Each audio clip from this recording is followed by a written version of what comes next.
Welcome back to another episode of the Big Lad Podcast. I'm your host, and today we're diving into something absolutely vital for your mental health, physical health, and overall direction in life, and that's purpose. The episode title says it all.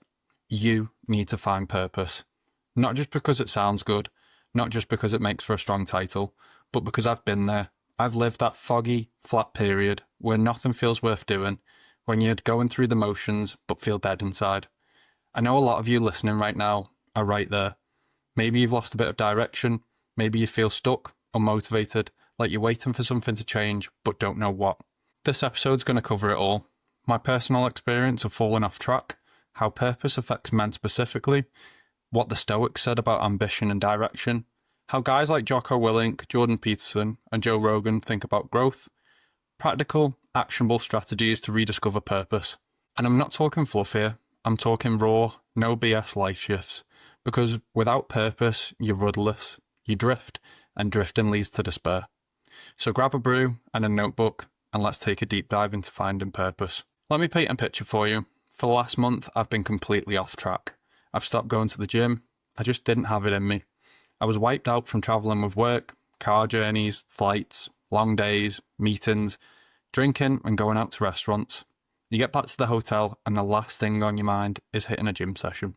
At first it felt fine. I justified it. I need the rest. It's just a week off. But that week became 2, then 3, then 4. I stopped tracking my food. I started eating without thought. And I'd tell myself it was okay, when really, I was just drifting. And what happened next? I looked in the mirror and I wasn't happy with who I was looking at. I felt soft, physically and mentally. My energy had dropped. I didn't want to do anything. And I was slightly conscious about my appearance. Now, don't get me wrong, I hadn't ballooned up to the size of a house, but I was essentially at my winter bulking weight in summer, which isn't ideal considering the hikes I've been going on and going for cold water dips. In summer, I usually sit around 220 to 225 pounds, and last weekend I had a high weigh-in of 241 pounds. However, this did come after a day session of heavy drinking in Dublin, and since, this has already came down to 236 pounds. Let me be honest, I didn't like the George I was becoming. I didn't like the way I looked or felt. And the scary part is, I didn't even feel bad enough to fix it. I just felt flat. Not miserable, just nothing. That's even worse sometimes because at least when you're down, you know you need to get up. So one night, I'm lying there thinking, something's got to change. I had a quick scroll through some old posts to see the difference in where I was compared to last year's weight loss phase. I remember thinking, where did that version of me go? Part of this came from injuring my knee again back in October. I haven't played football or ran ever since.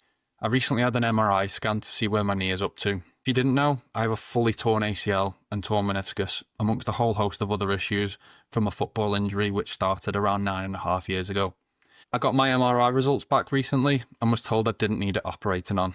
As I'm not having stability issues, I have strong legs, and the only reason to do ACL surgery would be to protect my meniscus. However, that's pretty much gone.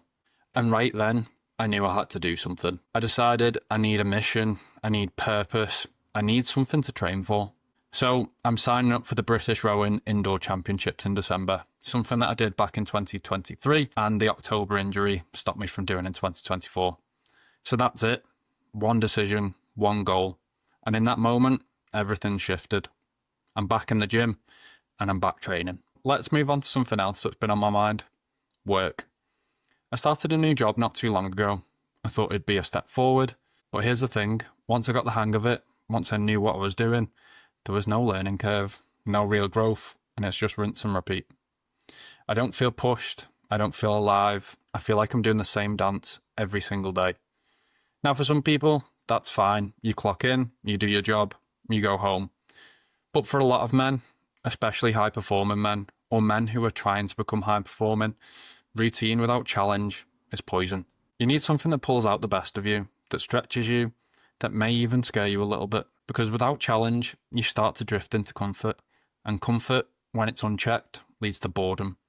Boredom leads to escapism, and escapism leads to depression. Marcus Aurelius once said, "It is not death that a man should fear, but he should fear never beginning to live." You might not feel depressed in the clinical sense, but when you're not growing, you're dying in a way. You're living a half-life, a dimmed-down version of yourself. So ask yourself, does your job still grow you? If not, What can you do about it? Write down your ideal job. What does that look like? How do you start your day? What field would it be in? And then, once you have that idea written down, find jobs that tick those boxes. Do you currently qualify for the job, or do you need to look at getting some experience or a qualification? Plan it out and execute it. Let's talk real now. Men's mental health. This is bigger than fitness, bigger than business, bigger than looking good on Instagram. Too many men out here are suffering in silence, not because they're weak, but because they don't feel like they matter. They feel like they're not needed, like nothing they do changes anything. They're disconnected from their bodies, their goals, their people. And I want to say this loud and clear. Purpose is the antidote. Jordan Peterson puts it beautifully. The person you are matters. The decisions you make matter. The responsibilities you shoulder matter. Responsibility is purpose. Pick something hard, something meaningful, something worth suffering for, and carry it. When you do that, everything starts to click. Your energy rises, your posture changes. You stop tolerating rubbish in your life. Whether it's training for an event, building a business, mentoring, or being a better dad, brother, son, uncle. You need something. And if you don't have it, go find it. So how do you start to shift when you feel stuck? Like with anything, start small. For me, it was getting back to basics, routine, counting calories, getting back into the gym and starting a new workout program, a haircut, a beard trim, and some new aftershave. And you might laugh, but the small act of cleaning myself up gave me a spark of momentum. I looked in the mirror and thought, all right, there he is. There's power in appearance, not because it makes you vain, but because it sends a message to yourself. I'm worth taking care of. There's a Stoic idea that goes like this. Control what you can, accept what you can't. And one thing you can always control is your grooming, your clothes, and how you present yourself. So if you're listening to this feeling stuck, go do something simple today. Clean your room, get a haircut, trim your nails, and iron your clothes. It's not about looking good for others, it's about showing yourself that you're still in the fight. Here's the truth most people don't want to hear. You're not unmotivated, you're undisciplined. You don't lack purpose, you lack structure. That structure is the scaffold that holds up your mental health. Without it, everything crumbles. Your sleep, your food, your self-worth. Jocko Willink says, discipline equals freedom. Sounds harsh, but it's real. When you have discipline, you feel in control. You trust yourself, you stop waiting for motivation. If you can do hard things every day, even small ones like making your bed or hitting 10k steps, you start believing in your own capability again. That's power. So I want to ask you, what routines do you follow when no one's watching? That's real life. That's the truth of who you are. To break this down, how do you actually build a sense of purpose when you feel lost? Here's a practical step-by-step approach. Number 1, start with a 30-day target, something simple but measurable. Lose 5 pounds, train 4 times a week, wake up at 6 a.m, and journal every day. This gives you urgency. Number 2, choose a challenge. Find a mountain to climb, a sport, a public event, or a course to finish. Make it public. Accountability sharpens purpose. Number 3, establish non-negotiables. Pick 3 to 5 habits that are your new baseline.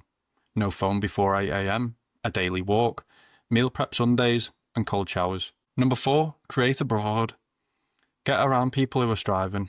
Join a group chat, train with a mate, compete, discuss goals. Number 5, reflect weekly, Sunday nights, pen and a paper, what went well, what sucked, and what's next. This process slowly builds a structure around you. That structure becomes your purpose engine. And the more momentum you gain, the easier it is to stay consistent. Alright, here's how I want to close out today's episode. If you're feeling stuck, I'm with you. If you've drifted, I get it. But you're one decision away from changing direction. Don't wait for motivation. Don't wait for clarity. Just take action. So here's the final challenge. Write down one thing you're going to commit to for the next 30 days. Then message me. Share it with a mate.